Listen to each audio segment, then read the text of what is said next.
Yeah, it's very significant for both of us because it came in a very critical time when the Palestinian enduring in a very devastating situation, when the health sector in Palestine is in the brink of collapse, when the education system is in the brink of collapse, and India is one of the countries that we reach out to to help us in this particular, mainly in the युद्ध की विभीषिका, मलबे में तब्दील शहर और हर तरफ बेबसी की चीखें। फिलिस्तीन आज इतिहास के सबसे काले दौर से गुजर रहा है, जहां दुनिया के ताकतवर देश सिर्फ बयानों, धमकियों और कूटनीति के दांव पेच में उलझे हैं, वहीं भारत ने एक बार फिर साबित कर दिखाया कि वो विश्व मित्र क्यों कहलाता है। जब अस्पताल खंडहर बन जाते हैं और दवाइयां खत्म हो चुकी होती हैं, तब भारत ने गाजा और वेस्ट बैंक के लोगों के लिए उम्मीद का एक नया सूरज उगा दिया। फिलिस्तीन की धरती पर जल्द ही एक ऐसी इमारत खड़ी होगी जिस पर बड़े बड़े अक्षरों में लिखा होगा इंडिया हॉस्पिटल। ये सिर्फ एक इमारत नहीं होगी, बल्कि भारत की तरफ से उन मासूमों को दी गई संजीवनी है जो जिंदगी और मौत के बीच झूल रहे हैं। आज भारत तक पर हम बात करेंगे भारत के उस मिशन की जिसने दुनिया को दिखा दिया कि मसीहा बनना किसे कहते हैं। दरअसल हाल ही में भारत के विदेश मंत्रालय की सचिव श्रीप्रिया रंगनाथन ने फिलिस्तीन का एक महत्वपूर्ण दौरा किया। यह दौरा ऐसे समय में हुआ जब पूरा मिडिल ईस्ट बारूद के ढेर पर बैठा है। उन्होंने रामल्ला में फिलिस्तीन के प्रधानमंत्री और विदेश मंत्री वारस सेन आगा बेकियान शाहीन से मुलाकात की। लेकिन यह सिर्फ शिष्टाचार भेंट नहीं थी। इस दौरे का सबसे बड़ा नतीजा निकला India hospital project.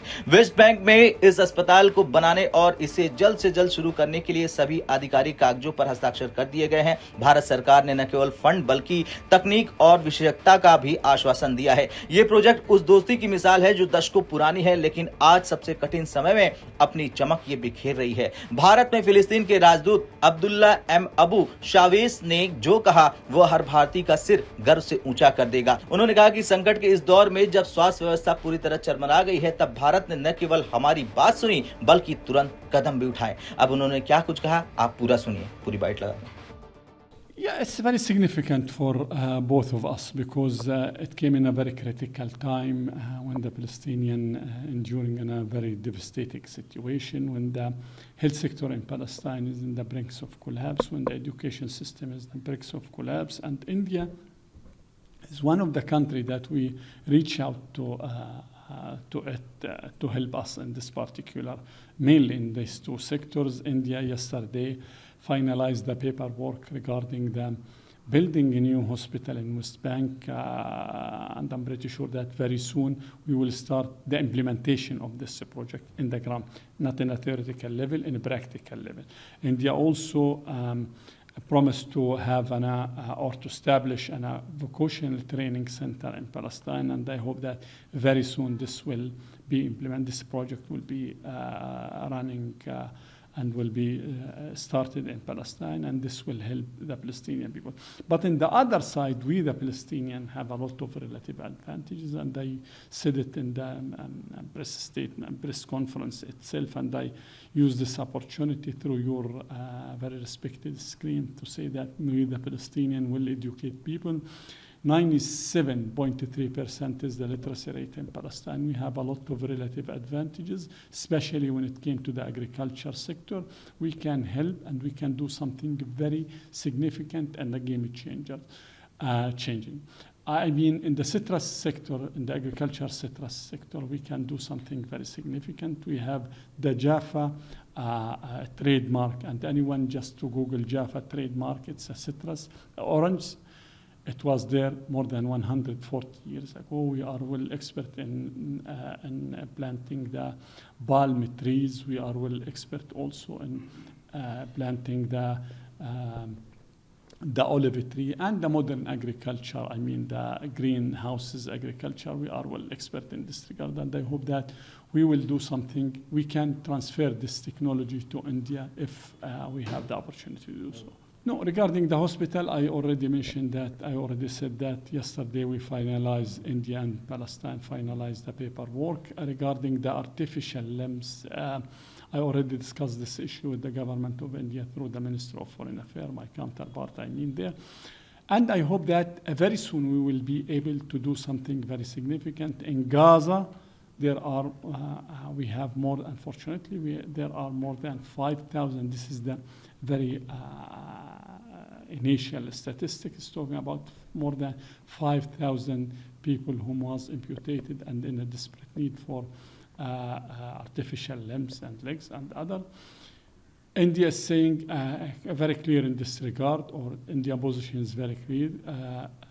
In principle, they are will going to implement this project, but it should be in Gaza because the needs there in Gaza, and there is a very needed issue so that this project cannot be implemented in West Bank. It should be implemented where is the need itself, in Gaza.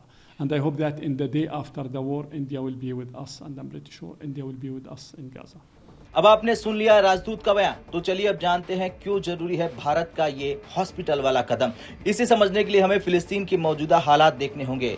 वहां अस्पताल अब युद्ध का मैदान बन चुका है, बिजली नहीं है, ऑपरेशन बिना एनेस्थीसिया के करने पड़ रहे हैं और संक्रमण तेजी से फैल रहा है। ऐसे में इंडिया हॉस्पिटल का निर्माण वेस्ट बैंक और आसपास के इलाकों के लिए एक लाइफलाइन साबित होगा। भारत की ये मदद किसी राजनीतिक फायदे के लिए नहीं है, ये उस सोच का हिस्सा है जहां वसुदेव कुटुंबकम को सिर्फ कहा नहीं बल्कि जिया जाता है। भारत जानता है कि अस्पताल बनाना सिर्फ ईंट गारे का काम नहीं बल्कि मानवता में विश्वास बहाल करने का काम है। भारत का रुख हमेशा से स्पष्ट रहा। रामल्ला में भारतीय प्रतिनिधि कार्यालय ने फिर दोहराया है कि भारत बातचीत के जरिए 2 नेशन सॉल्यूशन का समर्थन करता है। भारत का मानना है कि हिंसा किसी भी समस्या का समाधान नहीं हो सकती है और गाजा के मानवीय संकट पर भारत ने अंतर्राष्ट्रीय मंचों पर हमेशा आवाज उठाई है। भारत ने जोर देकर कहा है कि युद्ध चाहे किसी का भी हो, आम नागरिकों तक खाना, पानी और दवाइयां बिना किसी बाधा के पहुंचनी चाहिए। फिलिस्तीन के राजदूत ने दुनिया को आईना दिखाते हुए कहा कि फिलिस्तीन की जमीन कोई चुनावी इनाम नहीं है और न ही हमारी जिंदगी